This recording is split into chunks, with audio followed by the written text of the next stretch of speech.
शुरुआत देवली उनियारा से। बीजेपी के राजेंद्र गुर्जर 18,895 वोटों से आगे चल रहे। राजेंद्र गुर्जर को अब तक 34,303 वोट मिले हैं।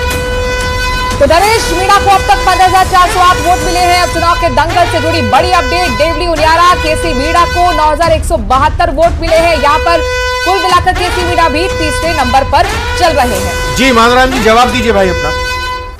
आरएलपी की क्या है अब आगे की रहेगी? जी हनुमान बेनीवाल जी एमपी है, खींवसर की सीट हम जीतेंगे और हम उसी तरीके से लड़ाई लड़ेंगे जो पिछले 20 साल में गरीब, मजदूर, दलित, शोषित पार्टी तो 2018 में बनी है जो पर संघर्ष तो सर हनुमान बेनीवाल जी 2003 से कर रहे हैं। तब तो बीजेपी में थे ना, 2008 में तो बीजेपी से चुनकर आए थे ना।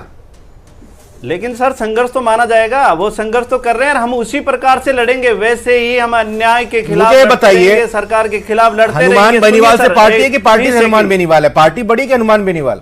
आज बता दीजिए। देखिए हनुमान बेनीवाल जी बड़े हैं, हनुमान बेनीवाल जी की विचारधारा बड़ी है और हनुमान बेनीवाल जी हम वैसे ही। अपूर्वा जी बीजेपी बड़ी कि बीजेपी के नेता बड़े? संगठन सर्वोपरि, संगठन सबसे बड़ा। राजकुमार जी पार्टी बड़ी कि पार्टी के नेता बड़े, उसके अध्यक्ष बड़े? पार्टी से नेता बनता है सर, पार्टी बड़ी होती है, नेता फिर उससे निर्माण होता है। आशुतोष जी क्या यही फर्क है क्या?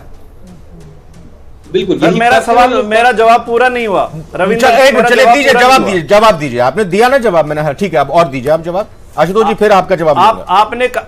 आपने कहा था कि आप क्या करोगे, हनुमान बेनीवाल जी आरएलपी पार्टी आगे क्या करेगी? देखिए सर सड़कों पे वैसे ही संघर्ष करेगी जिनके साथ मजदूरों के साथ अन्याय होगा, किसानों के साथ अन्याय होगा, दलितों के साथ अन्याय होगा। आप देख रहे हैं हनुमान बेनीवाल जी का एक ही नाम है कि लड़ने वाला, न्याय दिलाने वाला नेता अगर प्रदेश के अंदर है, किसान की आवाज उठाने वाला, सड़क पे बैठने वाला, मजदूर हो चाहे कोई भी जो दबा कुचला आदमी है उसकी आवाज उठाने वाले हनुमान बेनीवाल जी है। और हम उसी प्रकार से हमारी आवाज उठाते रहेंगे।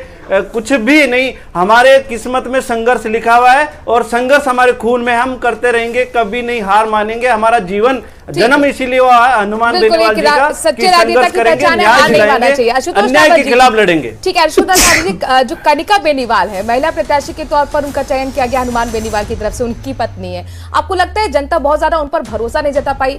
नया चेहरा था और जाहिर तौर पर कोई अनुभव नहीं था। अगर शायद अपने भाई को उतारते तो परिणाम कुछ और अलग होते, रुझानों में जो दिख रहा है हमें।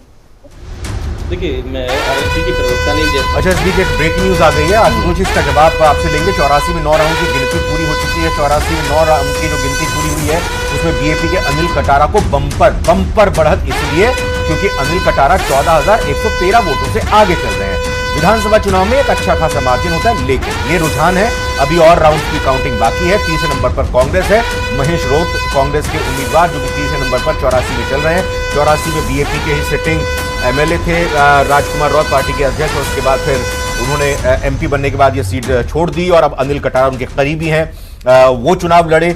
और यहां पर बीएपी आगे लगातार पहले ही राउंड से एक तरह से कहा जाए, पहले राउंड में हालांकि शायद बीजेपी यहां पर आगे एक बार हुई थी, लेकिन उसके बाद फिर लगातार यहां पर आगे और बहुत बड़ी बढ़त लगातार बीजेपी के प्रत्याशी बनाए हुए हैं। और इसमें राजकुमार रोत बहुत काफी कॉन्फिडेंट भी दिख रहे थे, प्रचार के दौरान वो कॉन्फिडेंट दिख रहे थे। आशुतोष रावत जी आप अपनी बात कंप्लीट कीजिएगा। के प्रवक्ता ने भी कहा कि यहाँ हनुमान बेनीवाल बड़े हैं, पार्टी से ज्यादा बड़े।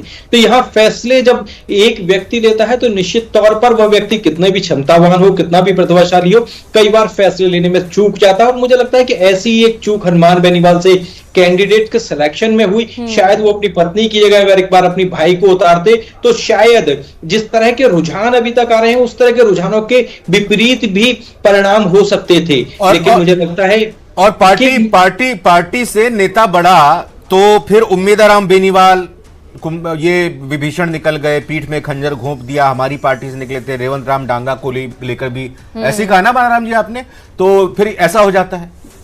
बिल्कुल देखिए अगर व्यक्ति ही बड़ा होगा, अगर पार्टी और संगठन बड़ा नहीं होगा तो निश्चित तौर पर इस तरह की चीजें होंगी। हमने तमाम छोटे राजनीतिक दलों के अंदर इस तरह की परिस्थितियां और स्थितियां देखी हैं कि जब भी कोई चेहरा थोड़ा सा भी बड़ा होता है वो निश्चित तौर पर उस व्यक्ति की छाया से बाहर निकलने की कोशिश करता है। और शायद हनुमान बेनीवाल को भी अब यह सोचना पड़ेगा कि वो कास्ट की पॉलिटिक्स करेंगे, वो केवल उस क्षेत्र की विशेष की राजनीति करेंगे या अपने पूरे प्रदेश के अंदर। देखिए 84 और सलूम्बर का जिक्र राजकुमार रॉत का जिक्र कर रही थी, राजकुमार रॉत से जीतने की जरूरत है, उसकी बात करेंगे। लेकिन 8वें राउंड की काउंटिंग देखिए पूरी होगी दौसा में, रुझान क्या है मनु? कांग्रेस करीब 7,000 वोटों से आगे चल रही है। दौसा से अच्छी खबर कांग्रेस के लिए है। दौसा में 10 राउंड की काउंटिंग अभी बाकी है। हालांकि अपने दर्शकों को बता दें, कांग्रेस के दीन दयाल बैरवा यानी डीसी बैरवा जिन्हें कहते हैं, वो आगे चल रहे हैं। कांग्रेस के प्रत्याशी हैं, 7,000 वोटों से लीड बनाए हुए हैं। दौसा जो कि सुरक्षित सीट यहाँ पर कांग्रेस के लिए कही जाती थी, 2 बार की यहाँ पर कांग्रेस के विधायक चुने गए।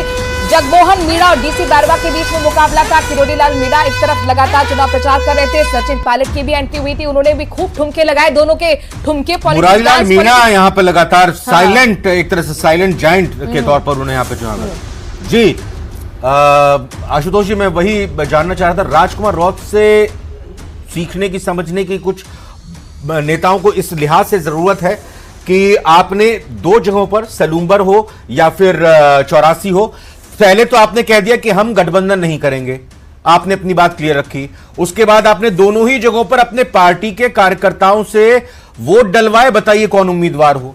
अपने परिवार से किसी को नहीं किया। हो सकता है कुछ कमियां भी होंगी, वो आप और उस पर रोशनी डाल सकते हैं, लेकिन अच्छी चीजों को किसी भी पार्टी का कोई नेता हो, कोई भी पार्टी हो, उसे सीखना चाहिए। बिल्कुल, देखिए राजकुमार रौत की और हनुमान बेनीवाल की दोनों की वर्किंग स्टाइल में यही सबसे बड़ा बेसिक डिफरेंस है। हनुमान बेनीवाल जहां एकला चलो का नारा देते हैं और पार्टी के तमाम फैसले स्वयं करते हैं, वे राजकुमार रौत एक सामूहिक भावना के साथ में चलते हैं। और उन्होंने अपना जो वोटर है, जो उनका आदिवासी ट्राइबल एरिया में जो उनका वोट बैंक है, उस वोट बैंक के लिए तमाम चीजें, तमाम मांगों के लिए, तमाम डिमांड्स के लिए वो लड़ते झगड़ते और प्रदर्शन करते हुए भी नजर आते हैं। लेकिन उनका प्रदर्शन और उनका जो विरोध का स्वर है, जो वो तरीका है, वो हनुमान बेनीवाल से इतर है। हनुमान बेनीवाल कभी बार कहीं जायज मांगों के लिए भी जो विरोध प्रदर्शन करते हैं, उसमें अपनी मांग की जगह वो अपनी मांग को जायज ठहराते किसी दूसरे पक्ष के विरोध में पहुंच जाते हैं। राजकुमार रौत की राजनीति आप वर्किंग देखेंगे तो उसमें आपको ये चीज रिफ्लेक्ट होती हुई नहीं दिखेगी।